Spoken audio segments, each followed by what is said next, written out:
Me está diciendo usted que es mentira, que no hay un graderío, que no está bien impermeabilizado, que afecta a los garajes del auditorio, los cuales cuando llueve es imposible meter un coche adentro porque se inundan, y que no hay otras, muchas más, no solo el graderío y algunas cosas más, como por ejemplo las luces. ¿Cuántas luces hay fundidas en el auditorio, las cuales no sé cómo vais a cambiarlas? Porque en su día se pusieron cuando no estaban las sillas y se pusieron con los andamios, ahora están las sillas y no hay andamios. Así que ahí tenemos un auditorio que vale más de 20 millones,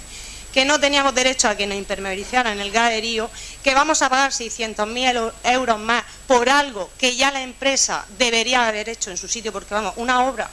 que vale más de 20 millones de euros, que nos ha costado a los aguileños más de 20 millones de euros, que hemos tenido que vender terrenos municipales y tirar del remanente de tesorería para poder pagar esa obra, una obra por la cual, por obras que no contemplaba el proyecto, que eso es lo que dice usted, nos pedían más de 2 millones de euros, como por ejemplo el tema de las sillas, que no lo contemplaba el proyecto, se decidió poner una fila más o 2 filas de sillas, no sé, que encima de esas no se veía nada, nos pedían 2 millones de euros más. Me está diciendo que no es verdad, que hay que pagarle a la misma empresa que que realizó la obra 600.000 euros por hacer algo que debería haber hecho en su día dentro de los 20 millones de euros. ¿Me está diciendo usted que eso es mentira? ¿Eso es mentira?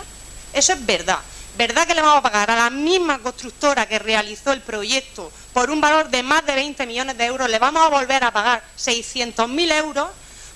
porque nos piden 2 millones, pero le vamos a pagar 600.000 euros para que nos dé la certificación de la que usted está hablando.